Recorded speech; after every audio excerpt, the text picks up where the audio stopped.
이사야서 43장 18절 19절 함께 읽겠습니다. 한 목소리로 읽겠습니다. 시작. 너희는 이전 일을 기억하지 말며 옛날 일을 생각하지 말라. 보라, 내가 새 일을 행하리니 이제 나타낼 것이라. 너희가 그것을 알지 못하겠느냐. 반드시 내가 광야의 길을 사막의 강을 내리니. 아멘. 오늘 설교는 광야에 난 길이라고 하는 제목으로 함께 하나님의 뜻을 생각해 보겠습니다. 오늘 이사야서에 잠깐 개론이 좀 필요할 것 같은데, 이사야 선지자는 BC 740년부터 680년까지, 그러니까 한 60년 정도를, 그때는 당시는 이스라엘이 남과 북으로 이렇게 나눠져 있었어요. 그래서 북은 이스라엘, 남쪽은 유다였는데 남유다에서 활약했던 선지자입니다. 그가 활약할 때 이 이스라엘의 상태는 극심한 도덕적, 종교적 타락에 빠져 있었던데요.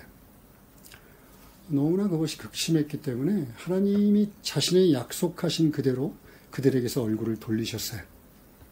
그 결과 BC 722년 북이스라엘은 아시리아에게 멸망당합니다.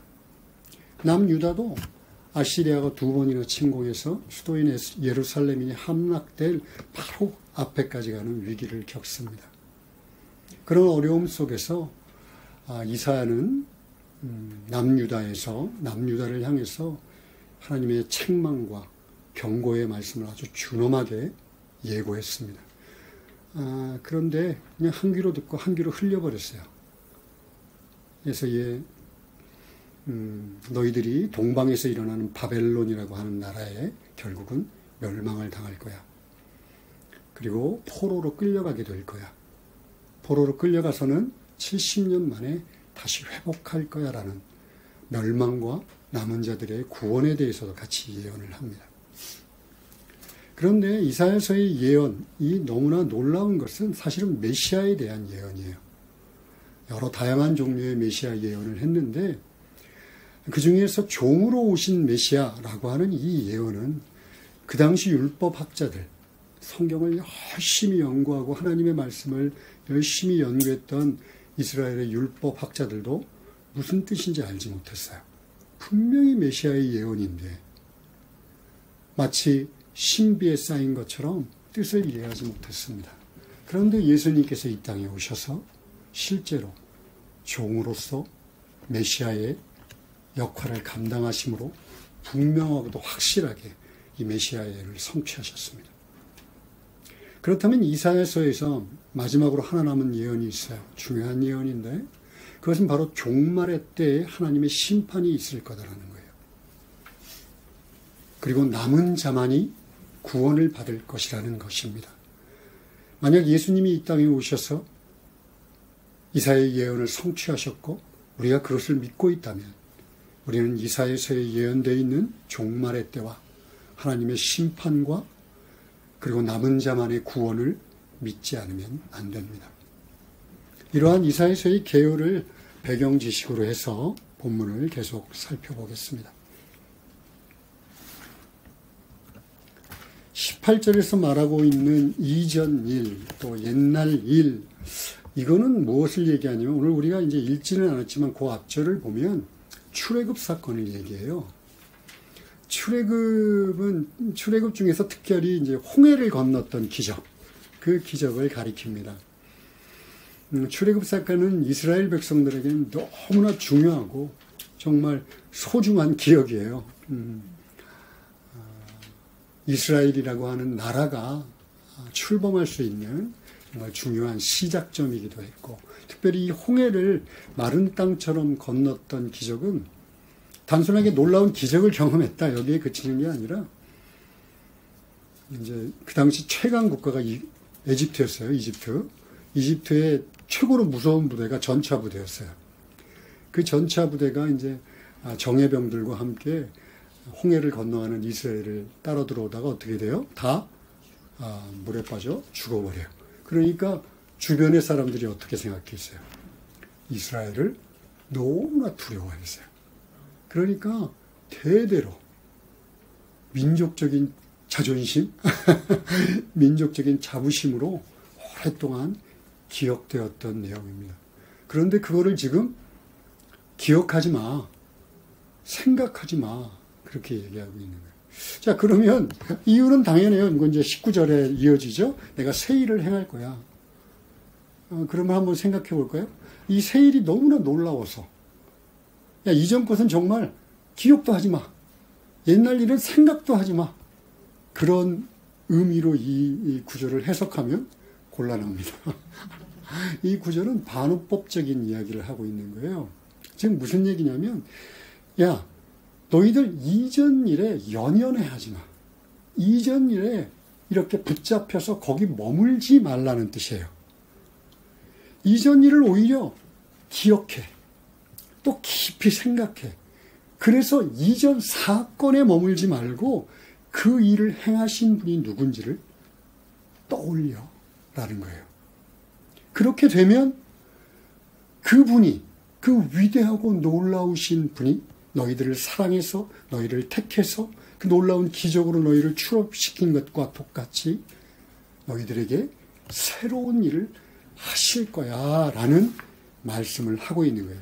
그것을 뒷받침하는 것이 이사야서 43장 15절입니다.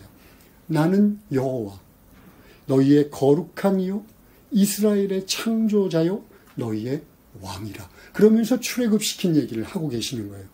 내가 이런 존재이기 때문에 너희를 사랑해서 출애굽시켰어. 그러니까 이전 것을 기억하지 마, 생각하지 마라는 것은 그 사건에 머물지 마. 내가 누군지를 알아.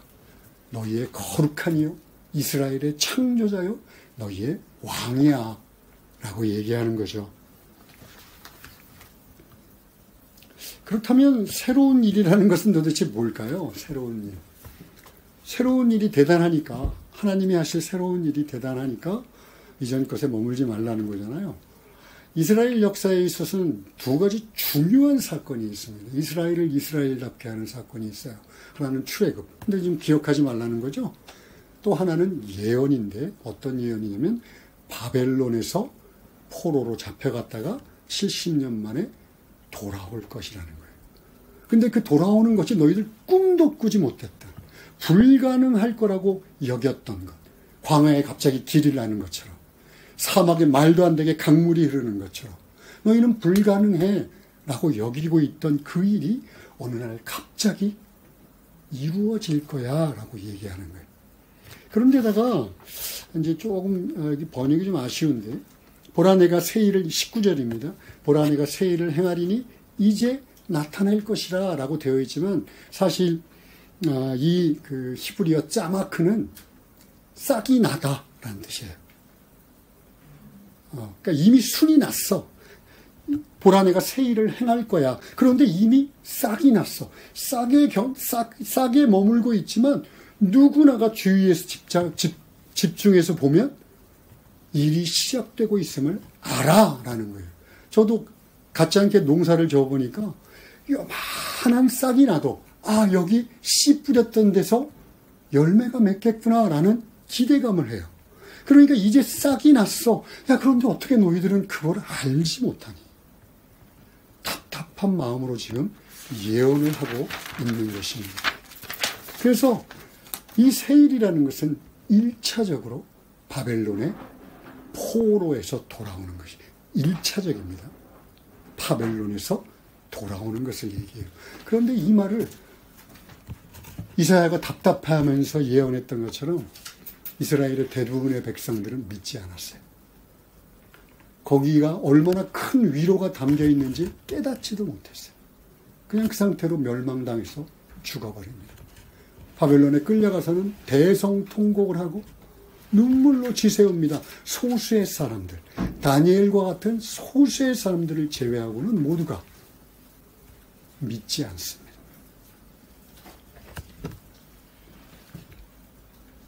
그들은 그렇게 하나님의 말씀을 믿지 않고 약속을 신뢰하지 않고 죽어갔습니다.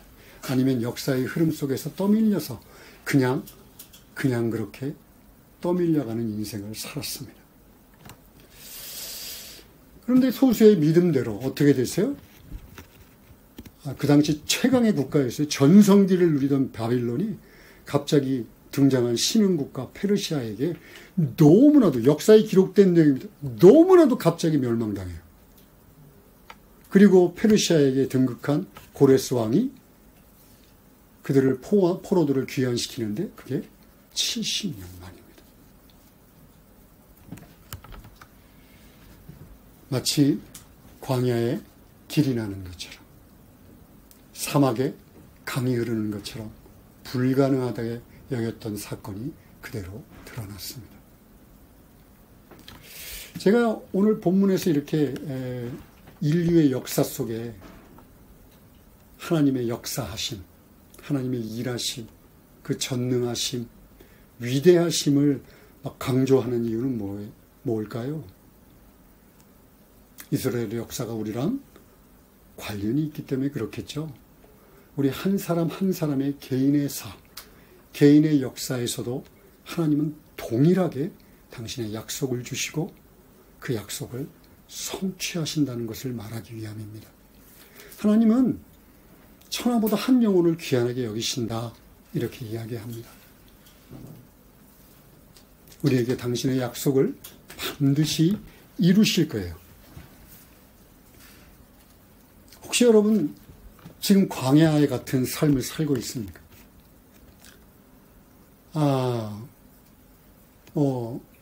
나이가 들면 병이 나는 거 당연합니다. 육신이 예전과 같지 않은 거 참 당연한 것 같아요. 그런데 너무 어렵습니다. 힘들고 어렵고 또 마음먹은 대로 일들이 잘 안 돼요. 경제적으로도. 또 뭔가 열심히 일하는데도 잘 안 됩니다. 관계들이 틀어집니다.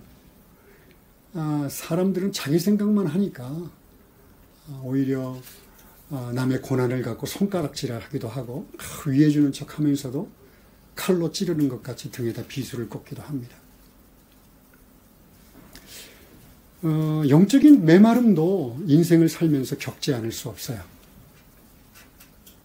뭔가 열심히 일하고 뭔가 성취한 것 같아요. 손에 쥔 것도 좀 생기고 멋진 집도 사고 또 멋진 차도 타고 브랜드 용품으로 아래 위로 다 치장을 합니다. 그런데 헛헛해요. 목이 말라요. 이게 단가? 잠을 잘 때 또 삶에서 근심이 떠나지 않습니다. 그렇다면 우리도 하나님의 오늘 본문에서 얘기하신 약속의 말씀을 믿어야 합니다. 왜냐하면 내가 광야에 살고 있다는 것이 그 광야에 길을 내시겠다는 하나님의 약속이 성취될 거라는 것이고 내가 사막같이 메마른 상태에 있다는 것이 그 메마른 사막 같은 인생의 강을 흐르게 하시겠다는 약속이 성취될 것이기 때문에 그렇습니다. 그런데요, 불행히도 많은 크리스찬들이, 많은 이스라엘 백성들이 했던 것처럼 이 약속의 말씀을 믿지 않습니다. 나 믿는데요? 여러분, 믿는 것은요, 내가 그냥 생각한다는 것을 믿는다고 얘기하지 않습니다. 내가 막 믿습니다 하고 이렇게 주문을 외우는 것을 믿는다고 하지 않아요. 믿는다는 것은 좀 더 깊은 차원의 이야기입니다. 우리 이제부터 그것을 한번 생각해 봅시다. 여러분, 광야나 사막에서 빠진 사람들은요, 거기에서 이제 길을 잃은 사람들은 윤형방황이라는 것을 하다가, 그러니까 윤형방황, 이게 바퀴같이 빙글빙글 맴돌다가, 그 상태에서 물이 떨어지고 극심한 추위와 극심한 더위 속에 기력을 상실해서 결국 죽습니다. 윤형방황이란 앞뒤 사방이 똑같은 환경 속에서 자신은 똑바로 걸어간다고 생각하는데 사실은 빙글빙글 맴돌아요. 이것을 윤형방황이라고 그래요. 실제적으로 있는 일입니다. 모든 사막의 조난자들이 겪는 일입니다. 한 알프스 산에 아주 유명한 등반가가 있었어요. 이 등반가가 이제 등산을 했는데 눈이 유독 많이 내려가지고 사방이 눈으로 다 뒤덮이고 말았어요. 길도 없어지고 사방이 다 흰색 천지가 됐습니다. 결국 길을 잃어버렸어요. 근데 이제 이 사람은 등산을 오래 했던 사람이니까 하루에 아침에 해가 뜨면 12시간씩, 하루에 12시간씩 걸어갔습니다. 그래갖고 이 사람이 구조된 게 13일 있다가 구조됐어요. 13일. 13일 있다 구조되니까 이제 어떻게 생각했겠어요? 내가 하루에 12시간씩 걸었으니까 자기가 조난당한 지점에서 꽤 먼 곳에 도착을 했을 거라고 생각했는데 그렇지 않았어요. 겨우 6km 떨어진 지점에서 그가 구조받았습니다. 그러니까 그는 하루에 12시간씩 13일 동안 걸었는데 6km 반경을 그냥 빙글빙글 맴돌고 있었던 거예요. 그런데 이 유명방황을 극복할 수 있는 유일한 방법이 있어요. 그건 뭐냐면 눈을 들어서 하늘을 보는 거예요. 하늘을 보고 그냥 걸어가라는 게 아니라 하늘의 별이나 해나 아니면 달을 목표로 삼고 그것을 향해서 밑에를 보지 않고 걸어가는 거예요. 그런데 당황을 해서 이제 사람들이 길을 잃으면 당황을 하잖아요. 그러면 어떻게 하냐면 광야만을 바라봅니다. 길을 찾으려고 사막 이쪽 저쪽을 허둥지둥하면서 걸어다닙니다. 아무리 열심히 걸어도 그 상태로는 빙글빙글 맴돌다가 결국 죽고 맙니다. 그런데 더 안타까운 것은 그 사람들은 자기들이 빙글빙글 맴돈다는 생각을 안 해요. 자기는 똑바로 가고 있다고 생각합니다. 이야, 이 사막은 도대체 언제 끝나는 거야? 그래서 충분히 걸어서 나올 수 있는 길임에도 불구하고 빙글빙글 맴돌다가 결국 죽는 거예요.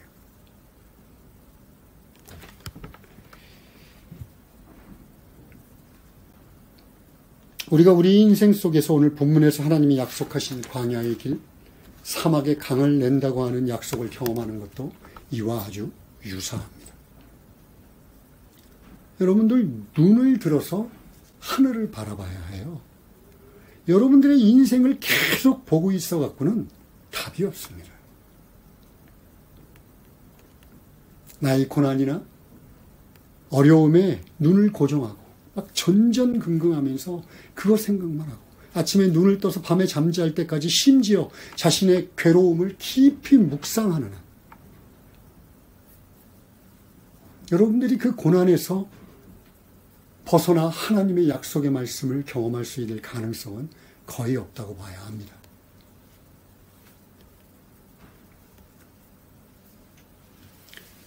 오늘 본문의 말씀처럼 하나님은 이미 우리에게 당신의 약속의 말씀을 주셨어요. 싹이 나고 있습니다. 그런데 보지 못해요. 자신의 고난 속을 빙글빙글 맴돌면서 나는 비참해, 나는 괴로워, 나는 슬퍼. 자신 스스로에게 비참하다고 되뇌이면서 쇠뇌시키면서 결국 그 비참함 속에서 생을 마감할지도 모릅니다.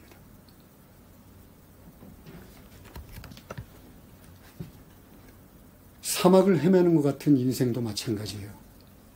내가 목이 말라 죽겠어. 해소가 안 돼. 그런데 그 목마름을 이 땅의 것으로 해소를 시키려고 하면요, 절대로 해소할 수 없습니다. 바쁘다 바빠. 난 이렇게 열심히 살아.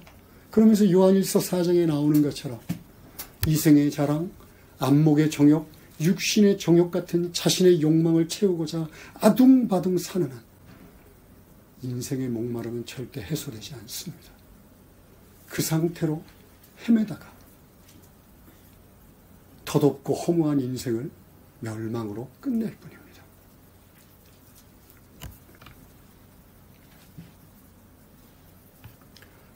다시 원점으로 돌아와요. 아, 나는 왜 이러지? 다시 원점으로 돌아와요. 입으로는 잠깐 회개할 수도 있어요. 아, 나는 왜 이러지? 하나님 잘못했어요. 그런데 눈을 계속 이 땅에 두고 있는 한 다시 원점으로 돌아옵니다. 아, 나는 왜 맨날 이렇지? 눈을 들어서 하늘을 봐야 돼요.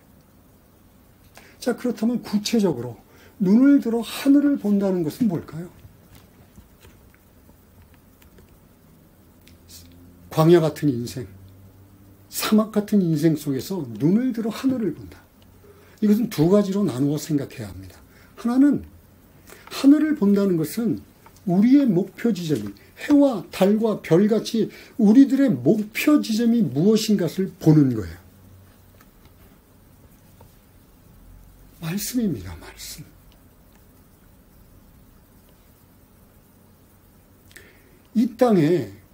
이 땅을 창조하신 하나님이 당신을 계시하신 말씀 이외에 우리를 바른 방법으로 인도할 수 있는 것은 없어요. 그리고 말씀, 하나님이 말씀하신 그 말씀 자체는 바로 하나님을 나타냅니다. 그러니까 우리가 말씀을 집중해서 보고 그 말씀을 우리들의 목표로 삼는다고 하는 것은 내가 하나님을 믿는다는 것이에요. 하나님을 순종하기를 소망하고 그 말씀을 묵상하는 것이야말로 내가 하나님을 믿고 바른 길을 걸어가겠다고 하는 고개를 들어 하늘의 별과 달과 해를 보는 것을 말합니다. 그렇지 않으면 아까도 다시 한번 반복하지만 절대로 바른 길을 걸어갈 수 없어요.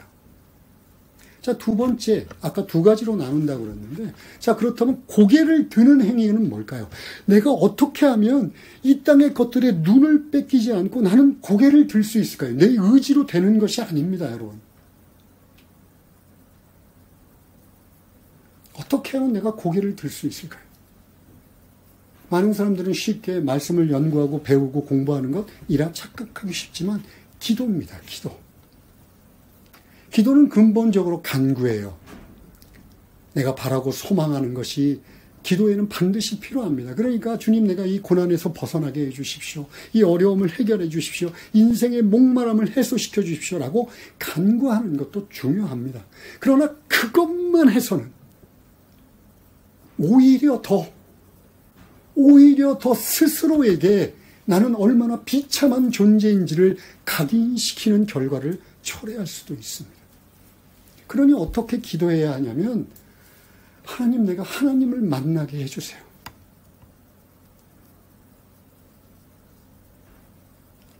하나님이 나의 인도자 되시는 것을 깨닫게 해주세요. 나를 도와달라는 기도만이 아니라 하나님의 말씀이야말로 나의 혼과 영과 관절과 골수를 찔러 쪼개며 나의 마음의 생각과 뜻을 판단하시는 말씀임을 경험하게 해달라고 기도해야 합니다.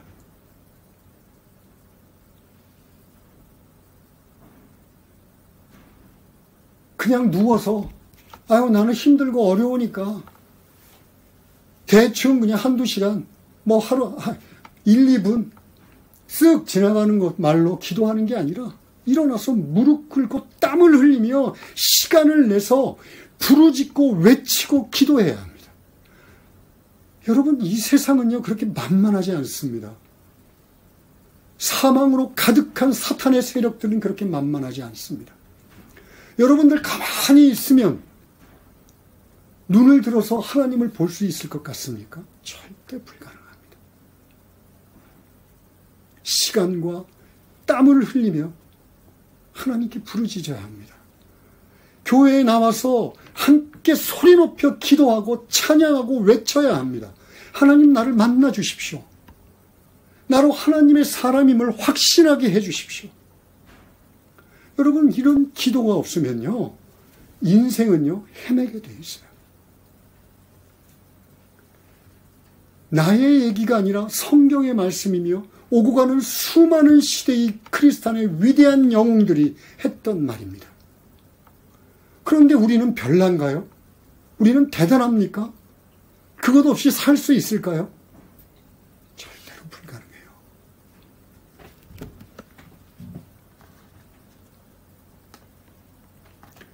우리가 이렇게 하나님의 말씀에 집중하고 그 말씀이 내 인생에서 경험되게 해달라고 하나님 앞에 매달리고 기도할 때 우리의 인생은요 사막 같고 광야 같지만 싹이 나고 있구나.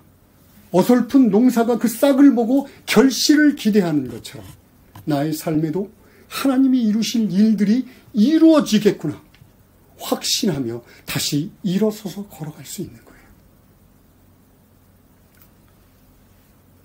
빙글빙글 맴돌다가 그렇게 비참하게 인생을 끝내고 쫑치는 인생이 아니라 일어나서 주님께로 걸어가는 인생이 될 수 있는 것입니다. 마지막으로 한 가지만 더 분명히 하고 설교를 마치려고 합니다. 여러분, 본문에서 18절 19절에서 야, 내가 광야에 길을 낼게, 사막에 강을 낼게라고 하나님께서 예언하셨어요. 그러면 사막에 강을 내는 것, 광야에 길을 내는 것이 하나님의 최종적인 뜻입니까? 아니죠. 이스라엘을 바벨론부터 회복시키겠다는 것이 하나님의 뜻이고 그 과정에서 광야의 길을, 사막의 강을 내는 것처럼 기적적으로 너희를 회복시키겠다는 것입니다. 그러니까 결국 이 예언은 회복을 초점을 맞추고 있어요. 그렇다면 우리도 분명하게 깨달아야 합니다. 우리들의 인생에 있어서 광야의 길이 나고 사막의 강이 나는 것은 회복을 위함이라는 것, 회복을 초점으로 맞추고 있다는 것. 여러분, 오고 가는 모든 세대가 진정으로 회복되는 길은 무엇입니까? 사탄의 종, 죄의 종에서 구원받아 하나님의 자녀, 하나님의 영원한 나라의 백성으로 살아가는 것, 이것이 진정으로 하나님께서 원하시는 회복입니다. 그렇다면 오늘 이 말씀의 궁극적인 예언의 성취는 바로 예수 그리스도에서 이루어진 십자가의 길입니다. 오직 십자가의 은혜 말고는, 십자가의 공로 말고는, 십자가의 길 말고는 하나님께 회복될 수 있는 사람은 아무도 없기 때문에 그렇습니다. 스스로 하늘보좌를 버리고 고난이 가득한 인생이라고 하는 광야 속에 뛰어드셔서 고난과 고통과 수치와 모욕을 짊어지고 결국 십자가 상에서 자신의 피를 다 쏟으시며 죽으셨던 그 십자가의 길이 광야에 난 유일한 길이며, 메마른 인생, 헛된 것으로 채우려고 했던 쓸데없는 인생들을 향하여 요한복음 4장에서 말하는 것처럼 너희 배 안에서 샘솟는 영원히 목마르지 않는 생명수를 내가 너희에게 주겠다고 하셨던 영원한 생수의 강, 그것이 바로 예수 그리스도입니다. 그러니 여러분, 오늘 이 광야에 난 길과 사막에 흐르는 강마저도 여러분들의 인생, 광야를 바라보는데 사용하거나 이용해 먹지 마십시오. 여러분들을 내려놓고 그 길이 내준 예수 그리스도에게 집중하지 않으면 여러분들은 영원히 그 길을 방황할 수밖에 없습니다. 예수에게, 예수의 십자가에게 집중하지 않는다면 말씀을 볼 때도, 기도할 때도 나의 욕심이나 세상의 욕망을 채우겠다는 생각이 아니라 그리스도 예수, 예수의 십자가에 다시 돌아가지 않는다면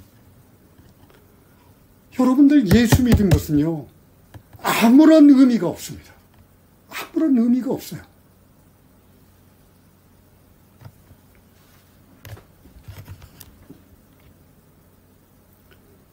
다시 한번 얘기하지만 이 땅은 죄와 사망으로 가득한 광야와 같습니다. 영적인 목마름으로 이제 저제 죽을지 모르지만 사탄의 속삭임 속에서 내가 목마르던 것조차 잊고 사는 사막과 같습니다. 이 땅에서 헤매며 빙글빙글 맴돌다 죽지 않을 수 있는 유일한 방법은 예수께 돌아가는 겁니다. 예수의 십자가의 원점으로 돌아가는 것 외에는 없습니다. 그리고 예수를 위해 살아야 합니다. 언제까지 나만 봐달라고 예수에게 요청하지 마시고 예수를 위해 사십시오. 그 길만이 믿음의 길이 될 것입니다. 기도하시겠습니다.